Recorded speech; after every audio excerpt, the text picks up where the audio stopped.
people say that how can God create so many gays if he condemns homosexuality? There's a false presupposition there, and it's that God created you the way that you were born. That's not true. You and I, we were born selfish.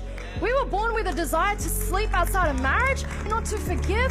We were born with a desire to rebel. God didn't create us like that. God created you and I with a free will, and God expects us to exercise that free will to decide, am I going to give into my sinful desires or am I going to choose him?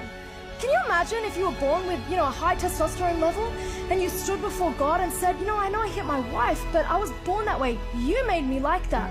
You created me that way. No, God would say, I expected you to call your body into submission, to make it a slave, and to decide I'm not giving into my sinful nature. How is that fair though? How is it fair that God knows that we have a sin nature, an inclination from the minute we are born to run towards wickedness? How is it fair that he expects us to control that? Well, maybe fair enough if it weren't for Jesus Christ and the fact that he went to the cross to crucify the power of sin and death. That is the whole point